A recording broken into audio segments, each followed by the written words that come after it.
தஞ்சாவூர் சைடில் செய்கிற தவளை வடை பொரிச்சிட்ருக்கிறேன். எப்படி செஞ்சேன்னு பார்க்கலாம் வாங்க. தஞ்சாவூர் ஸ்டைல் தவளை வடை அது செய்கிறதுக்கு பச்சரிசி, இது வந்து இட்லி அரிசி, புழுங்கல் அரிசி, உளுந்து, கடலைப்பருப்பு, பாசிப்பருப்பு, துவரம்பருப்பு எல்லாமே சேம் அளவு. இப்போ பருப்பு இது துவரம்பருப்பு 50 கிராம் எடுக்கணும்னா மற்ற எல்லாமே 50 கிராம் எடுத்துக்க வேண்டியதான், சேம் மெஷர். அது கூட வந்து 10 காஞ்ச மிளகா போல் எடுத்து வச்சுருக்கேன். ஏன்னா இது கொஞ்சம் சின்னதாக இருக்குது. 10 காஞ்ச மிளகா எடுத்து வச்சுருக்கேன். இதெல்லாம் நல்லா கழுவிட்டு ஒரு 2 ஹவர் நல்லா ஊற வச்சு தண்ணி இல்லாமல் ரவை பதத்துக்கு அரைச்சி எடுத்துக்கலாம்.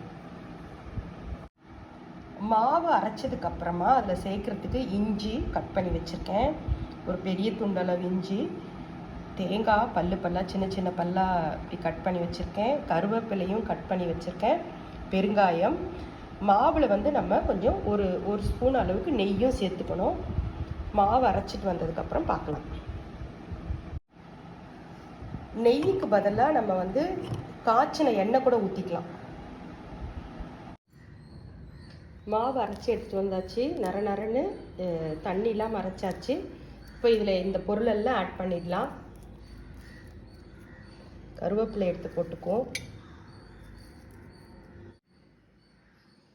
கட் பண்ணி வச்சிருந்த எல்லா பொருளையும் இதில் ஆட் பண்ணியாச்சு. நெய் ஒரு ஸ்பூன் விட்டுக்கலாம். நெய் ஒரு ஸ்பூன் விட்டாச்சு, நல்லா பிசைஞ்சிக்கலாம்.